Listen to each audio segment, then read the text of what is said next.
Okay, I think I'm going now. For some reason, my question and answer screen disappeared. I'm not sure how to get that back, but I will go ahead and keep going. I think everybody can hear me. Yeah, there we go. Uh, yeah, okay, Marietta, I appreciate that. Like I said, I had when I started, my question and answer screen was on here so I could see people typing in. But now all of a sudden it's on, and I didn't do anything. So I don't know what happened there. But anyway, looking through the list, I see a lot of recognizable names. Marietta's there, and Maddie and Seymour. I hope you're doing well today, Seymour.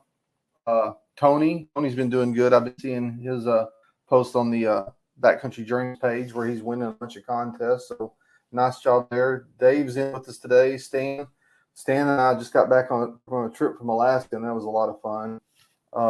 Sandy was there to see her name, and looks like we got a lot of full gang here. We got a lot of people here today, so that's awesome. Mark, hope you're doing well. Noel, hope you're doing good as well. Jeff's with us today, so a lot of names I recognize, a lot of names that are gonna be friends one day. I just don't know them yet. So as we go along on this, just to let you know, if you can do a private chat with me, if you have any questions as we go along, there we go. I just got it back up. All right, I got it. Okay, we're good. I think I figured out what's going on here. Well, anyway, welcome. Hope everyone's having a great summer, and hope you guys are doing well out there. I know I've been awfully busy. Keep up with the backcountry journey schedule, or even I've been a little bit slow on posting to the tribe page on Facebook, but I've been trying to keep up some, and it's busy summer for me. And it's just as well because it's been awfully hot in Texas. If you don't know me, my name is Russell Graves. I'm coming to you. Well, usually I come to you live from Berry Farm in Dodge City, Texas, but I am actually on vacation right now. I'm in Southwest Florida on Sanibel Island. And actually, I had an audience of one with me today. My wife is sitting across the table from me. We're in the Sanibel Public Library. Thanks to them, they gave us a room to use today, so I can bring you this webinar. So I'm looking forward to showing you guys what we're what I experienced, or what we experienced, me and the group that was with me in Botswana, and just some of the remarkable things that we had there. So without further ado, I'm going to show you guys something. Uh,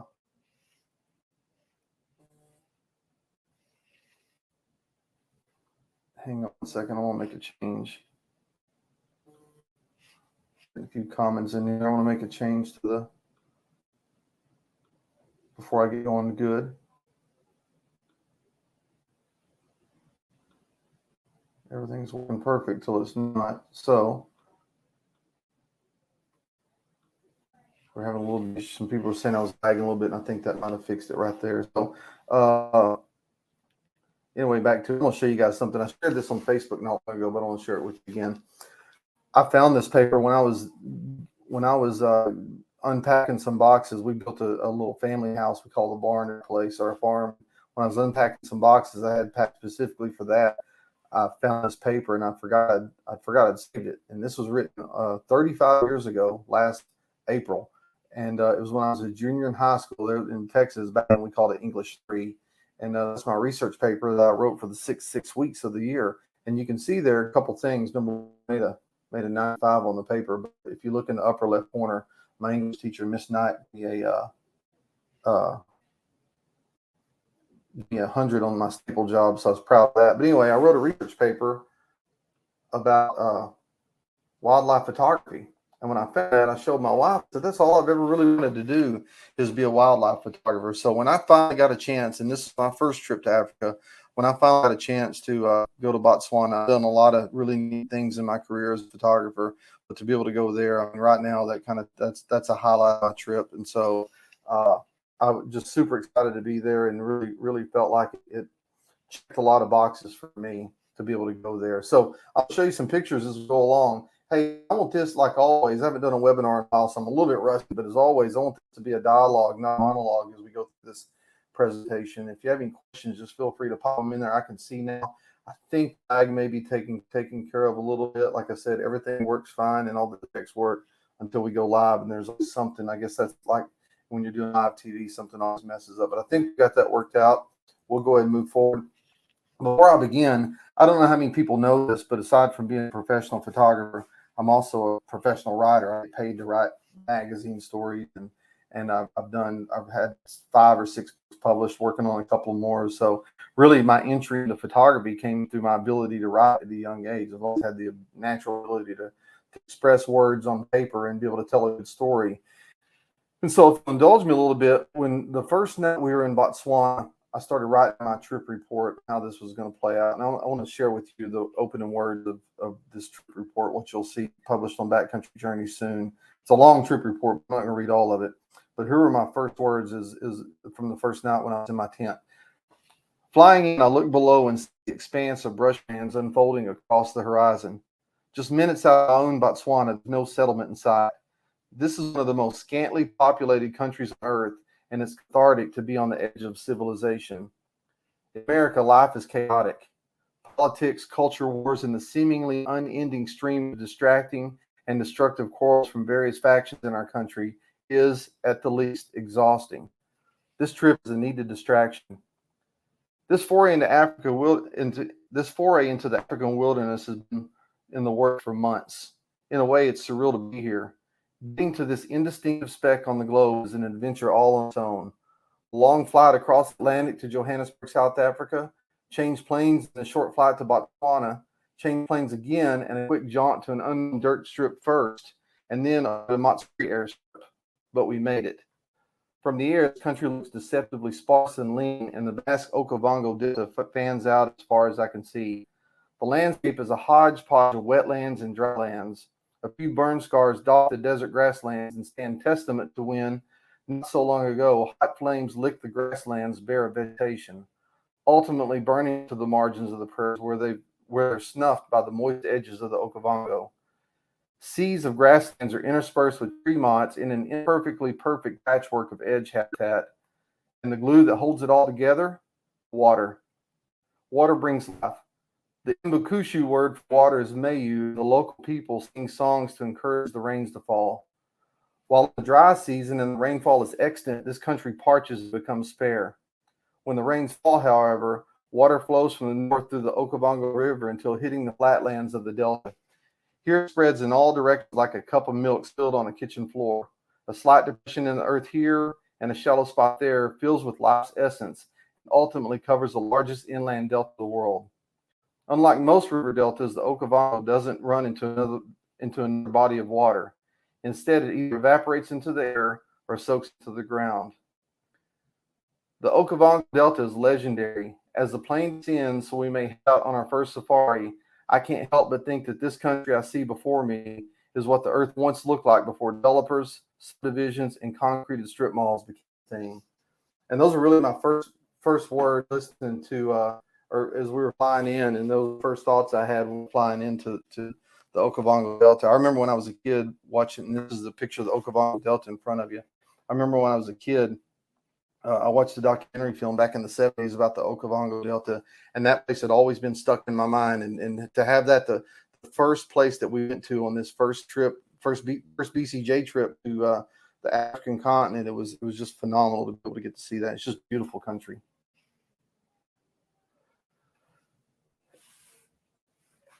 When I say that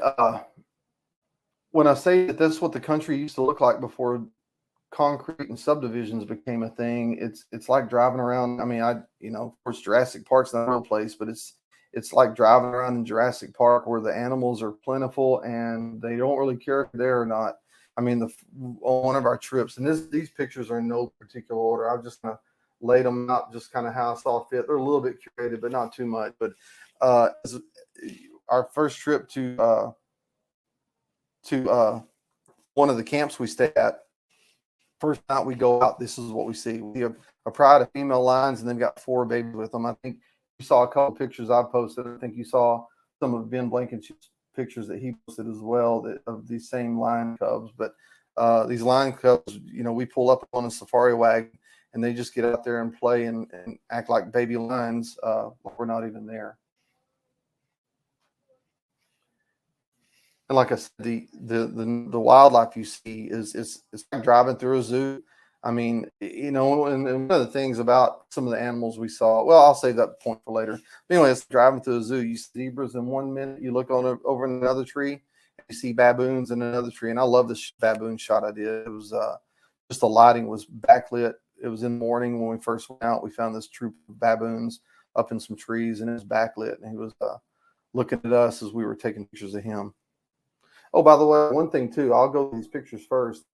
I've got a little Q&A part ready, but after the Q&A, I've got a little bit of bonus content I want to share with you, and I saved the bonus content. A few videos I want to share with you. I didn't know how well the stream was going to hold up, so I'm going to save it till the end, and that way, if it works, it works. If it doesn't, it doesn't. But it's pretty amazing.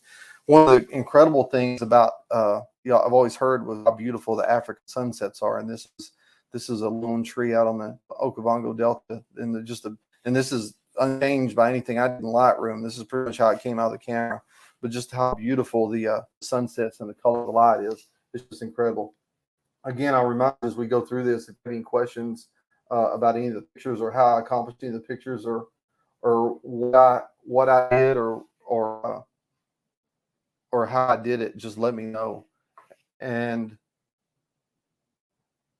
so here, one of the things that you don't realize when you think about going to Botswana, one of the things you're always hearing about are the big game, the elephants and the hippos and the lions and the leopards and the cheetahs and all the really kind of charismatic animals that are there. But one of the things they don't tell you about are all the bird species that are there, and there's just a lot of different bird species that are there. Hang on, I'm still getting a report of it being a little bit laggy. I'm gonna turn something off right quick and just make sure that I don't, like I said, everything works good until it doesn't. And it was after my pre-check that I double-checked everything was working. Yeah, I'm gonna do one more thing right quick and try this out. I'm gonna turn my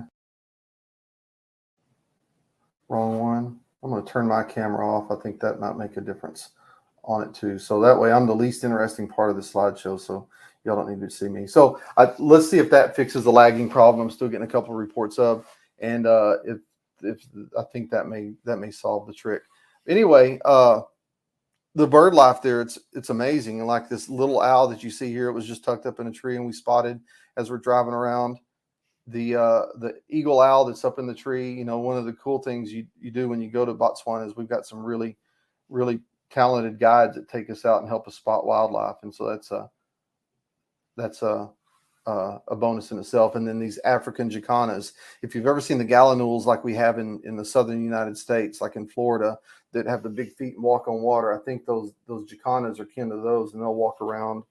They'll walk around on top of the lily pads and on top of the aquatic vegetation that's down there.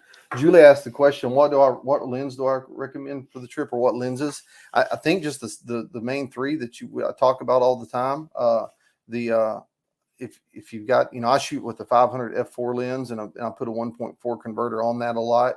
That seemed to do the trick for most of the wildlife most of the time, because again, sometimes I was too close to the wildlife. Because you can just get so close to everything over there. It's not a national park where we were at. It was a private reserve, so we don't have to. It's not like being like in Yellowstone where you have to maintain a certain distance from the animals. Those guys were good and respectful of the animals, but they would get as close as the animals would kind of tolerate us and just hang out on the outside of that periphery. Sometimes, like these owls, you're just a few feet away. Like the lions, you may be 20, 25 yards away, and so. Sometimes the 500 millimeter is a little bit much.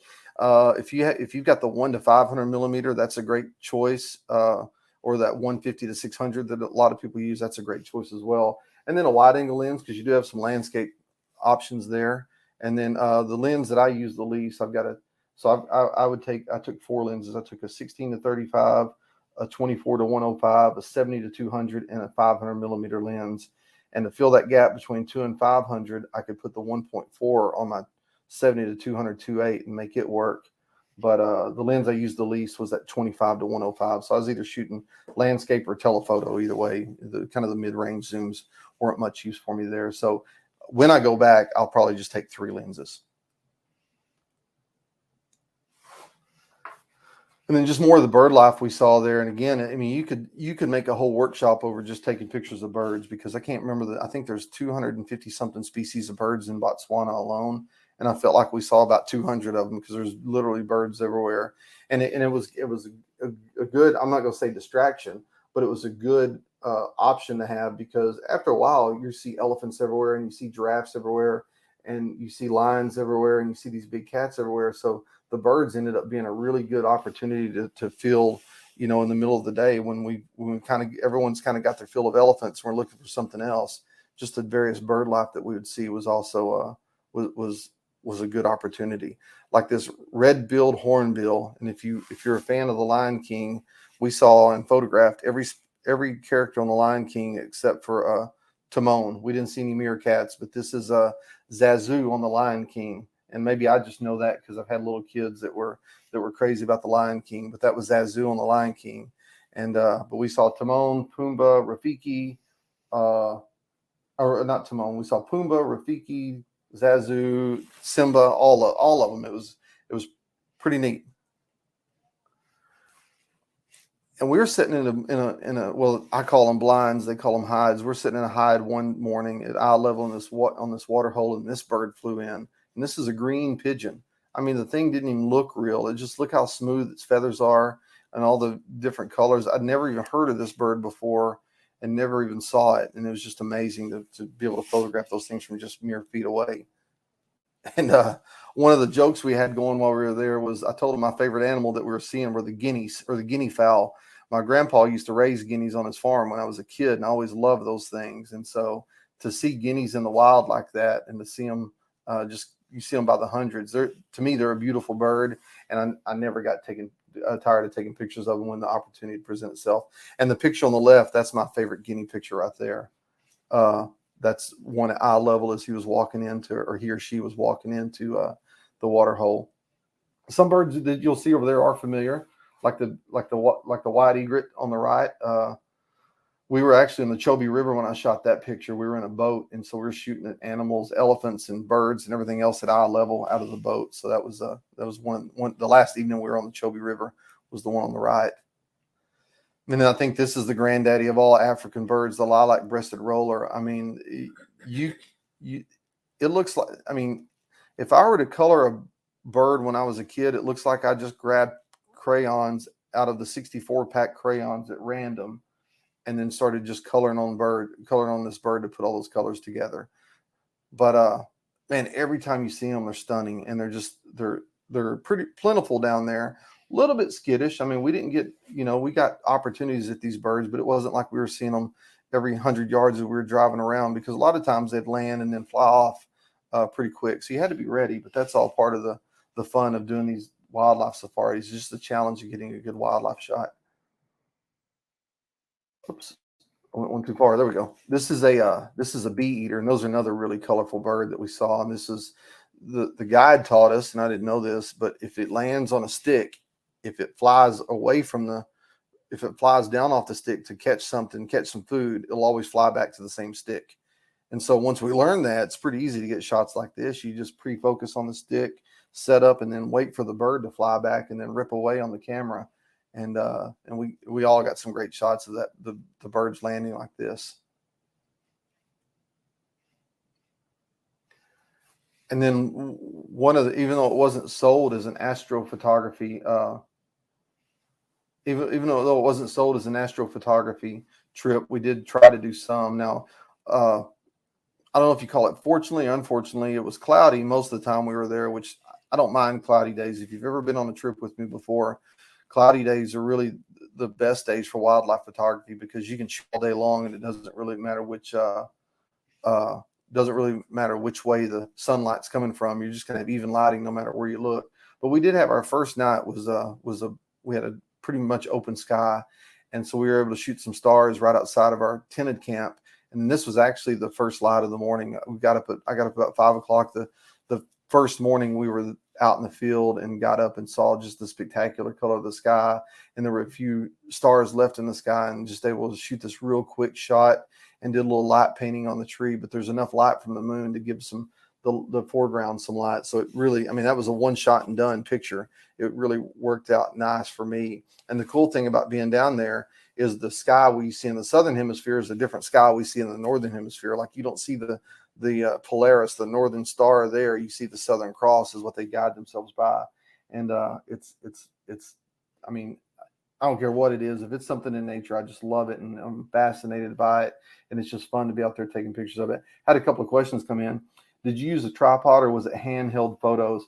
You know, you can't really use a tripod in those safari buggies that we drive around in, Tony, but they do have adjustable arm braces on the side of the safari buggy with bean bags. They'll provide the bean bags, so you do have a way to brace your camera, and it's not as perfect as a tripod, but it's a lot better than handheld. So that worked out pretty nice. And then Julie asked if I saw any leucistic animals in Africa. I did not, but I wish I would have, because I'm always on the hunt for those guys. And then there's a baby giraffe that we saw, and giraffes are amazing. I mean, if you know, I'll go. The point I was going to make earlier is whether it's a giraffe or an elephant. I've seen those things a million times in zoos, and I'm like, you know, it's just a giraffe or an elephant, and it's you cannot compare seeing one of these animals in a zoo than seeing it in the wild, because you just to see the freedom the animals have, and just they've got a different kind of spunk about them, and just to be able to see a giraffe run or trot away from you, and as effortlessly as they look like they glide through the brush, it's amazing. And the fact that you know, they do it even when they're little babies like this one, and they run almost silently, and I don't know how they do it, but it looks like they're gliding across the brush. And then you see these crazy looking birds here. This is a saddle-billed stork, or they also call them German storks, because their bills look like are the same colors as the German flag. And then we saw when we went to the Mashatu camp, our first day there, the guide gets a call on the radio and says they spotted 6 cheetahs. And so we drove 5 minutes to find 6 cheetahs right off the bat. And that's one of the pictures I took of them. And then at the same camp, Mashatu, we were sitting in a blind, and you'd have impalas come up, and they'd have those birds, those oxpeckers, hanging off all over them, picking bugs off of them. And that was kind of cool too. We were in the Chobe River when I took this picture of this Nile crocodile, and what I thought about after I took it, because I got off the side of the boat and loaded my camera right to the edge of the water and used the flip screen so I could flip it out and get the focus as best I could and compose the picture as best I could. And when I shot that picture, my next thought after I took a few pictures of it was, I wonder if there's a crocodile underneath this boat, right underneath us. And so, you know, I've seen the movie a million times where those wildebeest go up to the edge of the river and the crocodiles are waiting on them. And so I took about 3 pictures, and I realized that wasn't the smart thing to do. So I got my hands back in the boat. I'm not a big black and white shooter kind of guy, but when I saw this picture, this is the only black and white you'll see in it. But these are some of the elephants at the water hole we photographed. And when we're done, hang around, because I've got some video after the Q&A part. And when you see the slide that says any questions, immediately after that, we're going to try to run some video and see if that works. But I've got some videos of these elephants and what they look like around this water hole. And I think you'll be pretty amazed at that. But this elephant, this may be one of 5 pictures I've ever tried to look at in black and white, but it kind of spoke to me. And I think it works pretty good in black and white.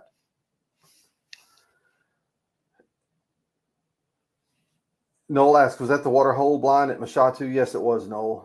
Gosh, I mean, if I had to pick the most amazing places I've ever photographed in the world, I think that water hole at Mashatu, Mashatu Game Lodge, would be among the top 3 that I've ever seen in my life. I mean, you know, you have this preconceived notion of what it's going to be like, that you'll go sit in the blind, and yeah, some animals will come up.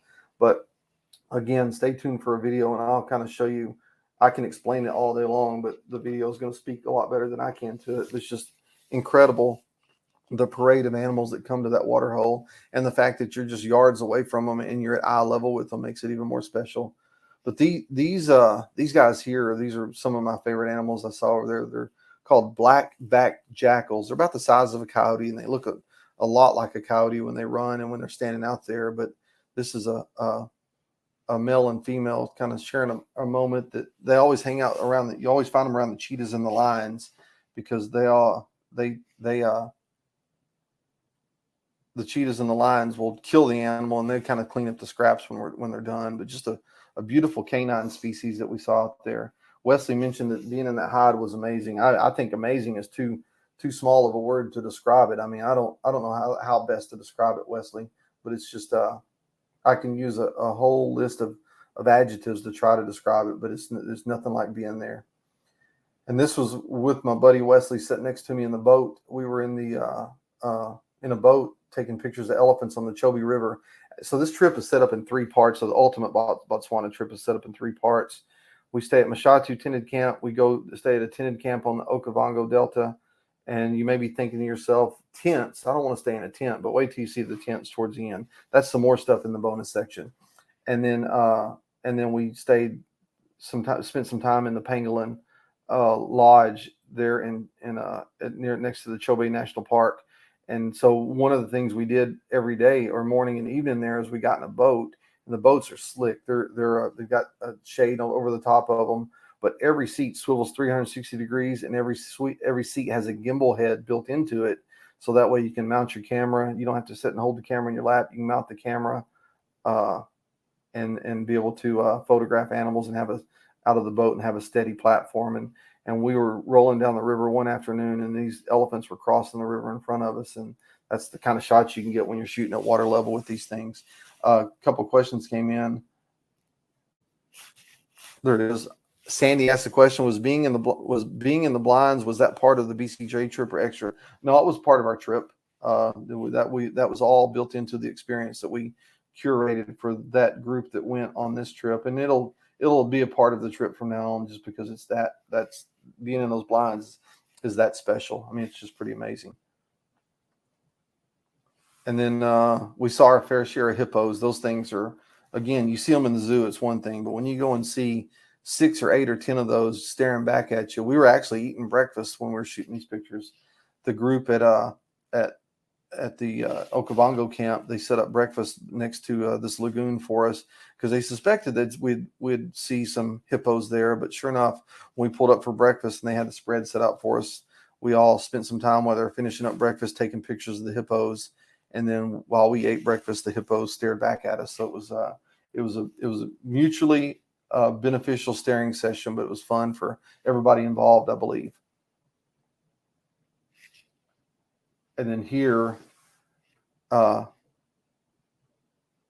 this is a hyena we saw. And again, I give all the credit to the guides. Those guys know where all the animals are. And we were trying to get pictures of the hyena, and the guide said, I think I know where I can find a couple. And it was real early in the morning. We really had to push the limits of the cameras, but and hold your camera steady. But we were still able to get shots of the hyena. And I think I really like this shot of just the face. This is an example, back to Julie's question, where I was almost too close because that's uncropped. I mean, in fact, all these images you see, with maybe exception of 1 or 2, they're not cropped in really tight. These are full frame images I shot with that 500 millimeter lens. And I really thought that these warthogs would be easy to find, but come to find out, we saw some, but they were a little skittish as well. They were skittish as well, but we were rolling down the trail one day, and we actually saw, this is the mother, and she had about 4 kind of half-grown babies with her, but they were cool to see as well. I've got an affinity for pigs and wild pigs, and so it was really neat to get to see these guys, and their tusks are pretty amazing.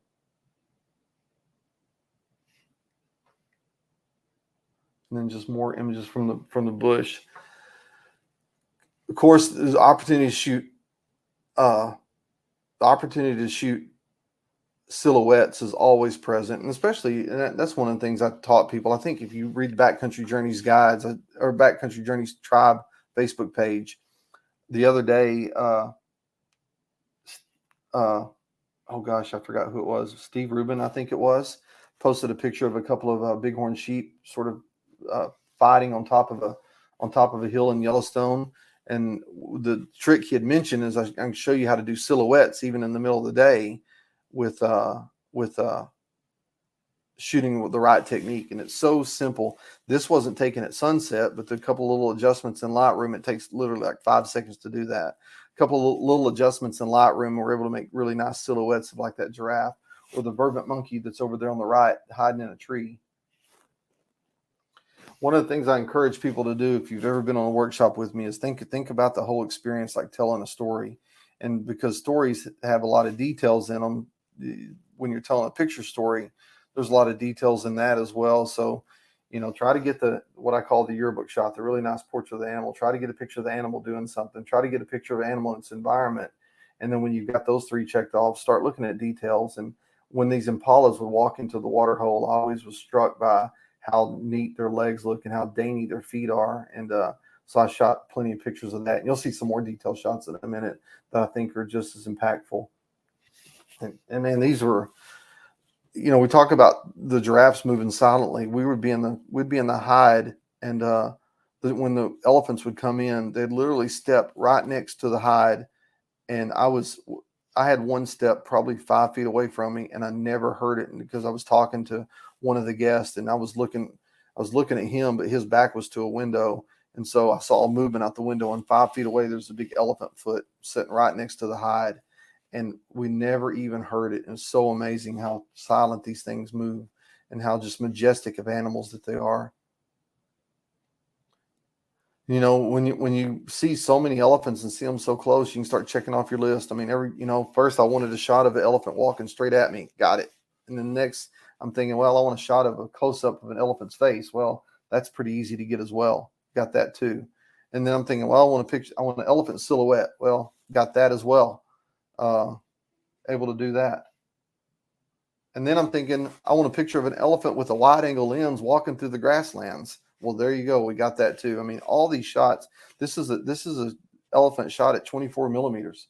All these shots were so easy to accomplish just because we had the opportunity day in and day out to be able to see what we're seeing. And I keep using the word, I'm overusing the word amazing, but I can't think of any other word in my head to come up with to try to describe the experience of just nonstop action from morning till night.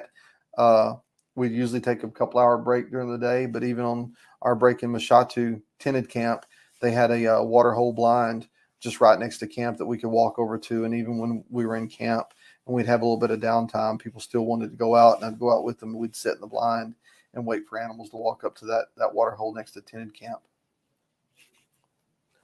These are 16 millimeter elephants as well, taken right out of the blind window.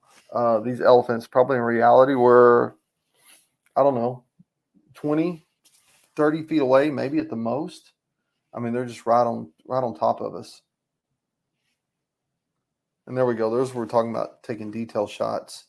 One of the beautiful things about wildlife in my mind are just all the parts they're made up of. I love horned and antlered animals, and just when you start thinking about taking pictures, especially on these backcountry journey trips where you're given, whether it's my trip or someone else's trip, where you're given just so many opportunities to be able to take pictures of all those things you always wanted to check off your list.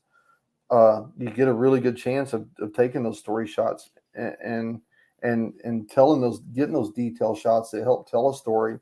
One of the things I try to encourage everyone to do when you go on these trips, whether it's a once in a lifetime trip where you're going to go on multiple trips with us, is think about having one of those photo books made of the trips. And when you have one of those made, think about how you're going to tell that story. Is it going to be just grand landscapes, or do you need to take pictures of little plants that help make up the bigger part of that landscape? Or do you take pictures of elephants' feet to help tell the story of that species and what makes it so magnificent? And so that's what I was trying to accomplish here. Sandy asked the question, how many images did I take? Well, I took a lot, Sandy, but I wasn't the champion. I ended up shooting 35,000 images on this trip, but we had one guest that shot 42,000. He's the one that beat me. I came in second place, but in all, between all the guests, and I never heard from one of them, he didn't report a number to me, but there were 5 guests and me on this trip, and in all, we shot close to 150,000 images collectively. So a lot of pictures. In fact, when I put this slideshow together, I still really haven't gone through all my pictures yet because I've got so many. The way I did this is I just went through them quick, and when something would catch my eye, I would give it a color code in Lightroom and then move on to the next one. And so I just, these aren't all the pictures I took. These may not be the best pictures I took. These are just some of the pictures that, as I was scrolling through, that I saw and I liked. So there's just, we had lots of opportunities. And I teased you the other day about the baby elephant when I posted this picture on the tribe. If you saw that, or if you saw it on my Facebook page, I'll tell you a fun fact about it. The day we saw that baby elephant, I noticed when it came in, it had its ears tucked to the side of its head real tight. And I can't prove this, but I think this is the day that that baby elephant discovered he had ears, because he was drinking water for a while. And you can see how tight he's got his ears tucked there. But after a while, I think it's like he discovered his ears, because he started kind of twitching them real slow. And then as he figured out that he could move them, he started flapping them just really fast against his head. And then he just kind of ran around in circles and kept doing that, kept flapping his ears like that. And for not a long time, maybe 20 or 30 seconds, he did that. But it was neat to see that. And then as he was walking away with his mom, he kept flapping his ears as well. And it was super cute to see and super cute to watch. And that's one of the stories I'll always remember about that trip. And that's not the same baby elephant. This baby elephant was a different one, but it's a little bit, this one's a little bit bigger than the other one. But that's that baby elephant there. I'm not good at estimating baby elephant's age, but I would guess that one wasn't much more than a month old.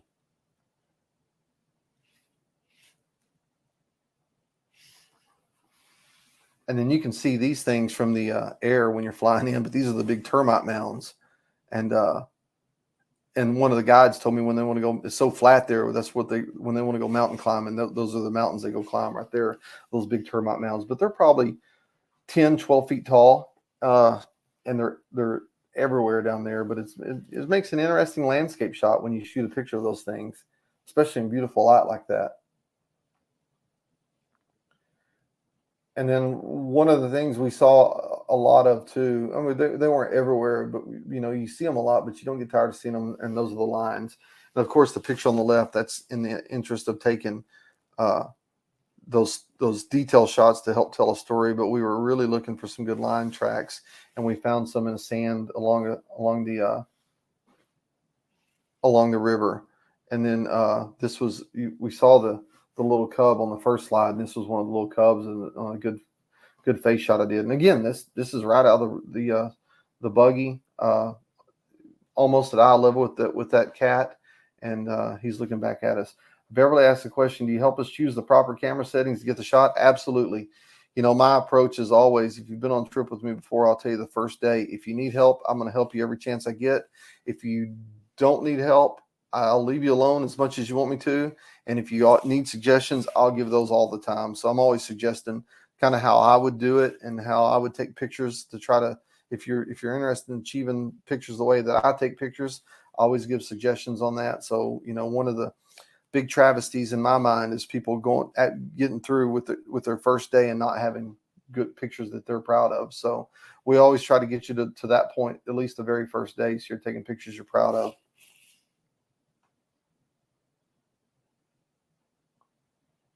And I heard from a local that this lion's name was Larimer.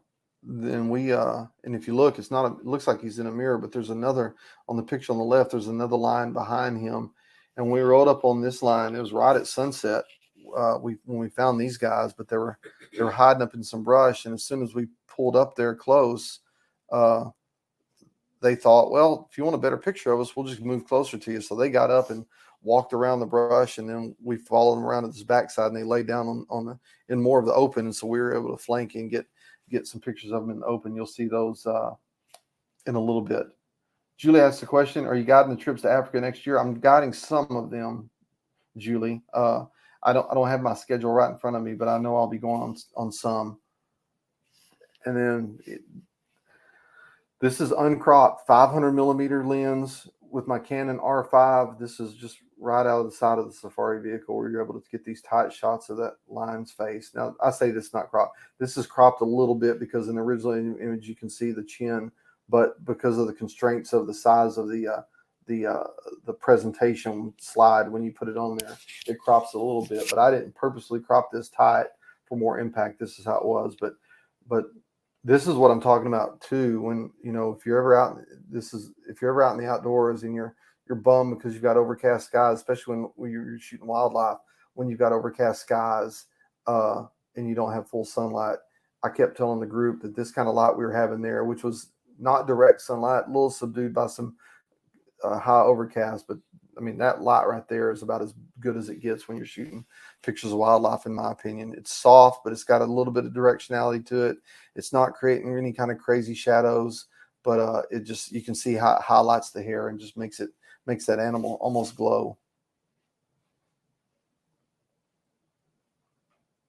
And there he is looking at us, and it took him about, once we pulled up and started taking pictures of him, it literally took him 15 seconds to just quit paying attention to us and just completely relax.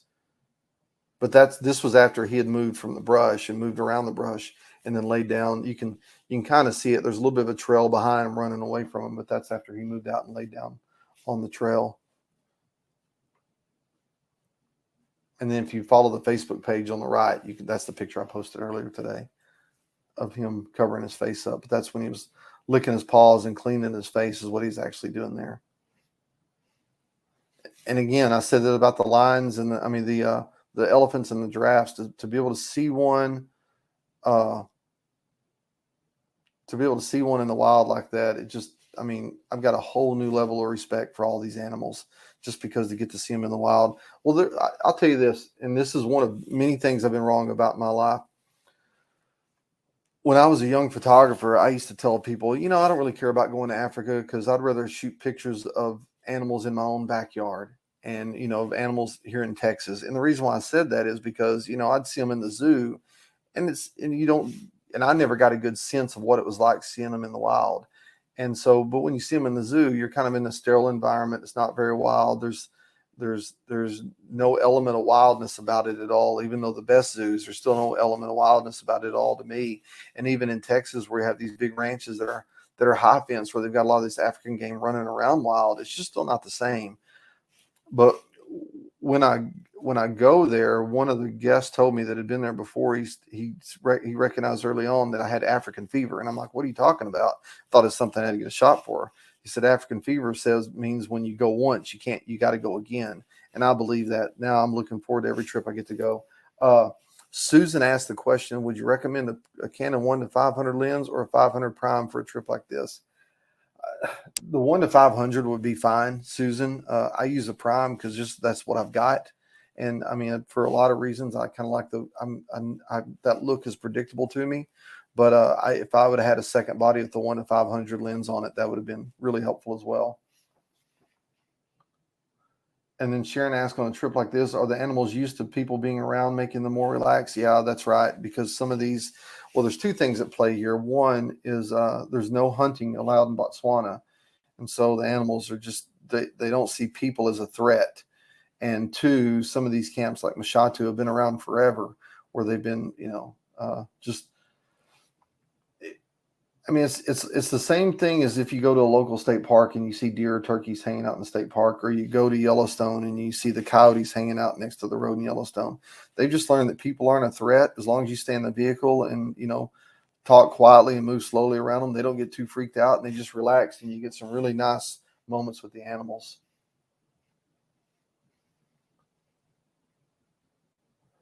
And I kept wanting to shoot a picture of a cheetah that could be on the cover of a magazine, and that's one I got. It was laying in the perfect spot. If I had a choice, I wish it had been facing me, but you can't tell a cheetah to move. But I was able to compose that shot where it's gonna look nice on a magazine cover one of these days. And then the same way with the leopard on the right, I always wanted to get that same shot because this is cropped down because of the constraints of this slide in this pre-made template I used. But this, one of the things I'm always thinking about is how to compose a shot for a magazine cover, because I've had a lot of magazine covers in my career, and it's got this picture of the leopard's got a little more space at the top, so that way when I'm gonna call my shot when Outdoor Photographer uses it as one of their covers, they'll have plenty of room to put their name in the top of it. But we got lucky on that leopard. Again, the guides heard from one of the other guides, because there'll be multiple groups on these preserves at the same time, and it's not like driving around a national park where there's dozens and dozens, if not hundreds, of cars. At Mashatu, for example, we were the only people on the Okavango Delta. There was no other groups out there when we were there, And on the Mashatu, they have an internal rule that they can have more than 3 safari vehicles on the same animal at the same time. And so, and all I ever saw out there were 4 vehicles anyway. So it's not like it was crowded at all. But one of the other guides, the guides are great about sharing information with each other. And one of the other guides said they saw this leopard sleeping on top of a log. And then when we got to it, I just knew it was great because it had the perfect background. It was at eye level with this, and we were able to get a lot of great shots like the one you see on the right. And one of the things I'm going to point out, I should have pointed out before when I was talking about the light on the lines, you can see here, these are all overcast days, and the light, the way the light looks on the fur, even no matter the time of the day or the angle of the sun, is just incredible when you can shoot on overcast days like this. And then using my trick I was talking about earlier, we were able to shoot cheetah silhouettes as they were sitting on top of the rocks. What makes that picture hard to shoot from a traditional standpoint is you can either choose to expose for the sky, or, and this is the bad part about shooting on overcast days, when you have something that's sky lighted like that, you can either choose to shoot against the sky, or you can choose to expose for the sky or expose for the foreground. The cameras aren't good at seeing both ends of that dynamic range. And so what I encourage people to do, take both, take one where the sky is going to be completely blown out and give you a high key look, but then underexpose and take a picture where the foreground is going to be underexposed, and then you can turn it into a silhouette like that one. And I think this works better as a silhouette as opposed to a high key shot. Then we saw plenty of baboons. It's cool because we were in the Chobe River on the boat. We were going down the river, and the guide says, "I'm going to show you a troop of baboons." And I expected when he said that we were going to go to a place where the baboons are going to be 20 or 30 yards off the bank. And when we pulled up onto the bank in that boat, they were literally like twice my arm length away. We were right there by them, and they're just baboons being baboons. They didn't care if we were there. They were just doing their thing, and you're able to get some good shots and see the personalities of the different animals there. Like the one on the left, I think he was boss baboon among that troop, because he was, every time he would call, everybody be quiet and pay attention. And he did that quite a bit for about 2 or 3 minutes when we were sitting there. And then just able to, the chance to get them on the ground at eye level, walking towards you like the one on the right, is it's a good opportunity in itself. And so with that, does anybody have any questions at all about this? We've had a lot of great questions come in, but I feel like I'm leaving 1 or 2 things out. I don't know what that would be. By the way, that picture there was right outside of the tent. Stay with me after this one. I've got this bonus content I'll show you if you can. But that was the shot we took. I was showing someone how to do astrophotography, and that's the shot we took just right outside the tent. I mean, we're 2 steps away from the front of my tent when we shot this picture there. Sandy says, incredible. I appreciate that, Sandy. It was an incredible experience. I mean, my pictures aside, you could have took my pictures out and put anybody else's pictures that went on this trip in its place, and you'd be saying the same thing, because it was just an incredible experience with lots of incredible opportunities. And Susan says, how often did you use a tripod? Well, of course, when we did the night shots, we used a tripod every time.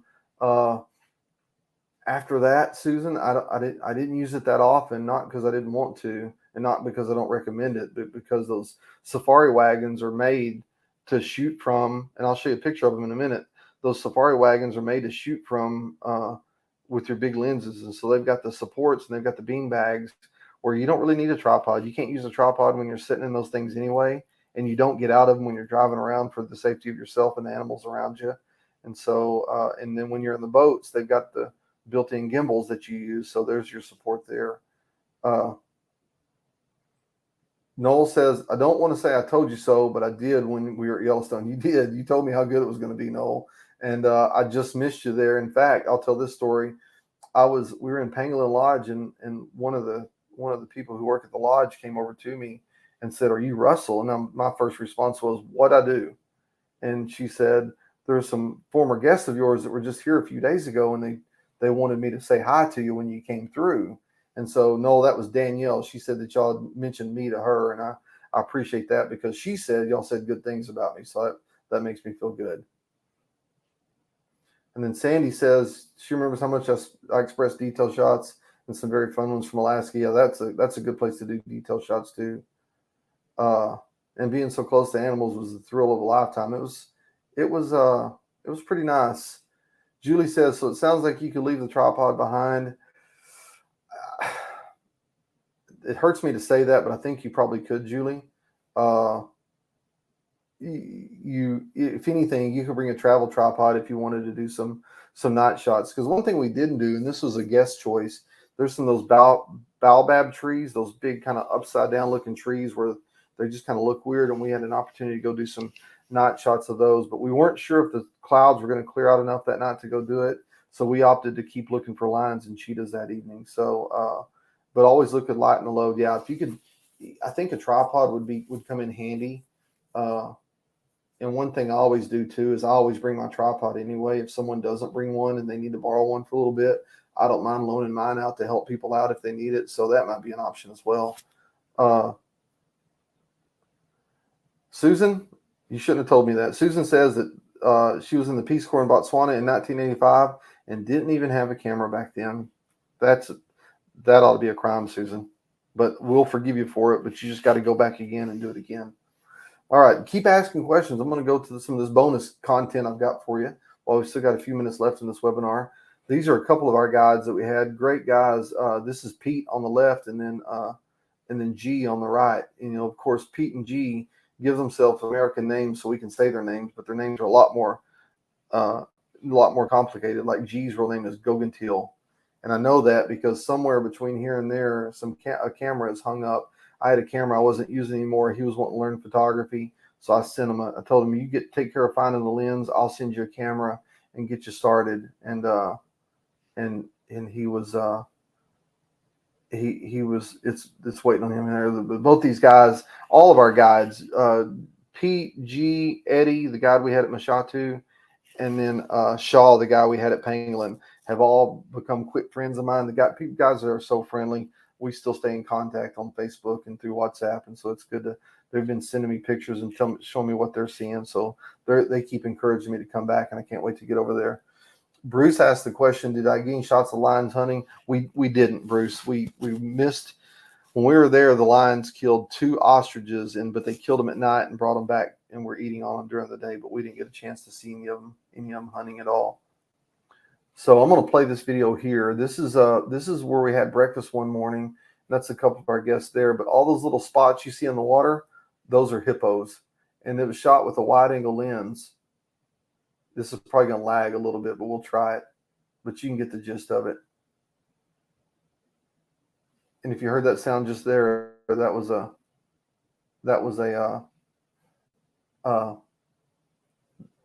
some hippos making noises. And then you can see there's a safari wagon with the adjustable armrest, and then there's the guys with the bean bags that they're using on the side to be able to shoot. That's when we shot the pictures of the lions, is what we were doing there, because I was in another safari vehicle, and both vehicles were parked together, so I was looking back at them. Sandy asked the question, "Do you need malaria shots, and how was COVID handled?" Well, I'll tell you my experience, Sandy. This is where you need to consult your doctor and get and hear what's best, hear what they recommend. But COVID was handled where they checked you at the border going into Botswana. I think I heard that's been lifted since then, but you just got checked when you would go through customs. They'd check your temperature and check for either a negative COVID exam or your vaccination status, whatever the case may be, and then let you right on in. It was pretty easy. On the malaria stuff, I checked myself. My wife even called the embassy in Botswana and checked with them. They didn't recommend any kind of malaria prophylactics or any kind of yellow fever or any kind of shots like that, like you hear when you go to Africa. Or South Africa, because we fly into South Africa first. So I did not get any additional shots or take anything for malaria. But again, I would recommend you talk to your doctor about that and see what they recommend. But I'm built like a pack mule, and I'm pretty healthy, and so I didn't, if I didn't need to take it, I wasn't going to take it. And then the temps over there are well, you got to figure when we were there, we were there on the first day of winter, and so their temps there are like their latitude in the southern hemisphere is akin to being like in the middle part of Florida. So lows were in the 40s, highs were in the 60s every day. super comfortable every day. Okay, here's some. These are some elephants I shot with my iPhone. And I don't know if you can hear the sound, but you can hear the cameras going off in the background.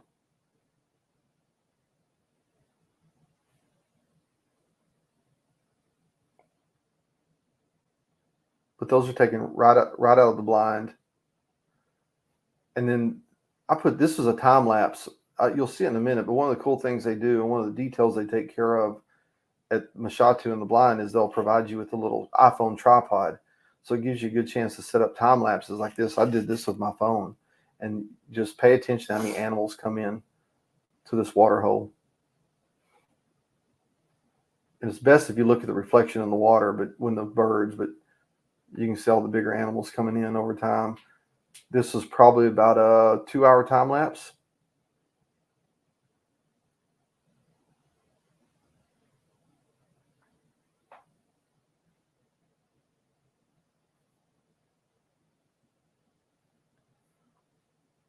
That's it. That's how long it happened. And then this will give you an idea. This was in the blind, and you can see eye level. You can see in the background the elephants that are there, but I'll play a few seconds of this video for you.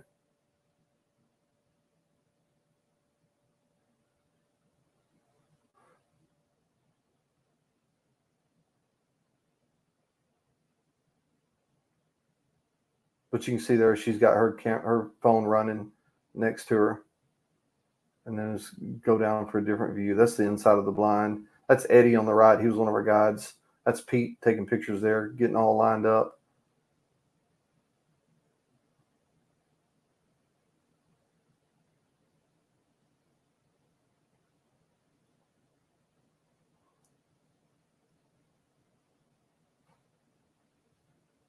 That's Eddie. He's a great guide.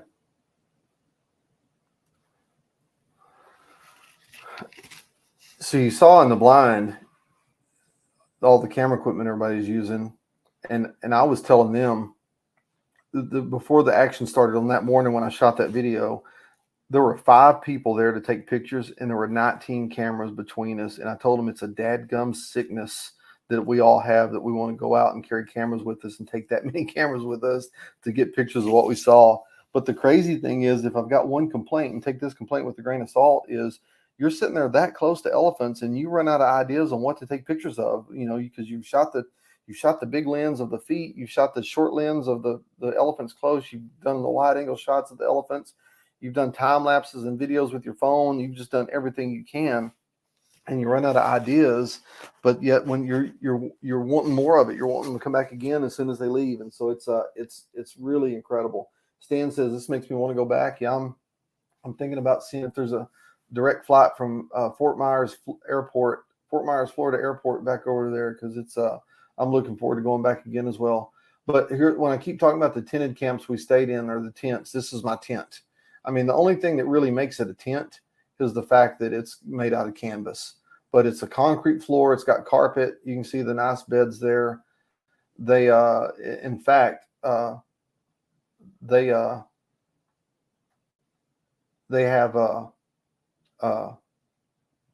every night they'll put what they call a bush baby in your bed with you, and it's a hot water bottle that's wrapped in like a fleece cover, and they'll put it in the bed, and that way when you get in the bed, your bed's warmed up. And I actually had 2 bush babies with me. I had one that would be in bed with me at night, and then they would give you another one in the morning when you'd go out on the safari wagons, when you'd go driving around.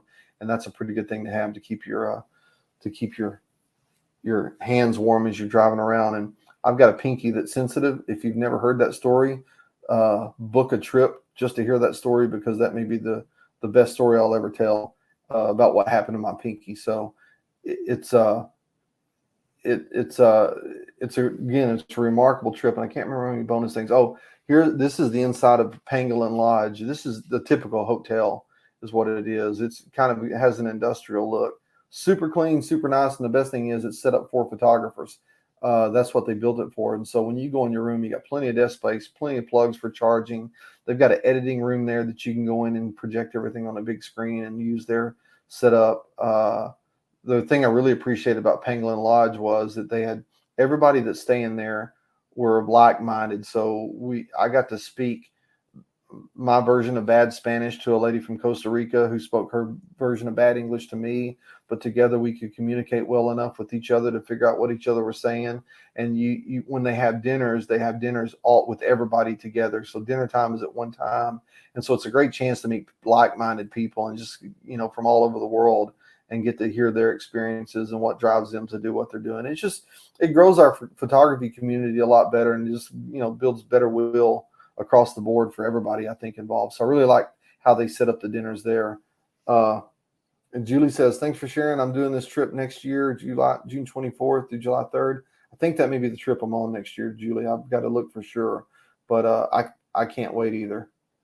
And then this is a breakfast we had one morning, and then you can kind of see them in the background, but that water in the background, that's where the hippos are, and I can see their heads in the back there looking back at us. But that was a pretty nice setup. Now, the only thing I'll warn you is you're going to gain weight when you go over there because they feed you a lot and they feed you well. And I think that's my last slide. And look at that. I'm 2 minutes late, but that's perfect. But hey, I want to encourage you to stay in touch. If you have any questions about this trip or any other trip that I do or the Backcountry Journeys does, feel free to stay in touch.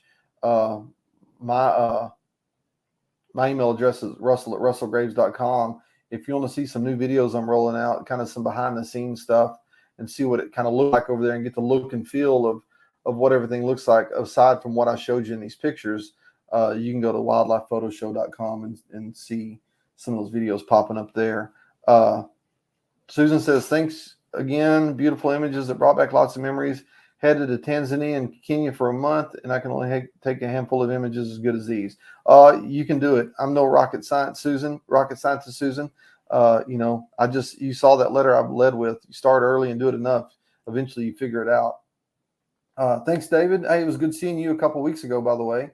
Or I say a couple weeks ago. I can't remember how long ago it was. 3 weeks maybe. It was good seeing you, and always great when I run into people out in the field. And Miles, appreciate that. It is a passion. Like I said, when I led with that picture of my 11th grade research paper, it's what I've always wanted to do. And just to be 52 years old now and to have made a living, first, not only as a commercial and editorial photographer, which I still do a lot of that. I mean, that's kind of my main source of living, but to be able to fall in with a great group of people at Backcountry Journeys and be able to meet a great group of people like go on the trips with us, it's been a blessing, and I can't overstate that enough. Thank you, Noel. I can't wait to see you again. And Noel, you and I still have a date for you to come to Texas, so you got to remember that. Yeah, thank all y'all for your comments coming in. Just everyone saying thanks, and really appreciate that. I'll wait around and kind of talk a little bit about if you have any other questions about any of the specifics of the trip. But if not, Shyla's going in November and can't wait. Yep, you're going to have a good time when you go in November, Shyla. So, Kenneth, I'm reading it's not a question. Oh, okay, so you're with Noel on that trip. Yeah, because they were telling Danielle, like I said, Chobe was telling you. And you've been on 6 other trips. So yeah, anytime you want to come on a trip with me, come on. We always have a good time. I hope Noel expressed that to you, how good a time we have on the trips. You'll have a trip with anybody you go with, but when we do trips, that's the number one thing we try to accomplish from the bat is just, we're going to go have a good time. Because my number one goal is to make new friends out of the bunch. My personal goal is to make some new friends out of the group when we go. And so I think I've been able to accomplish that a lot. But anyway, if no one else has any other questions, you've got my email address. Just stay in touch, and just love to hear from you and love to talk to you more about it. But anyway, thanks everybody. I will see you in a couple weeks. I think I'm doing a webinar on macro photography. So we will hopefully I'll be back in my form again. Again, it's been a few months since I've done a webinar, so I feel a little bit rusty, and but we'll be back in form by then. And so hopefully show up for that webinar and you'll learn a few things that I've learned about macro photography. Take care, everybody. Thanks.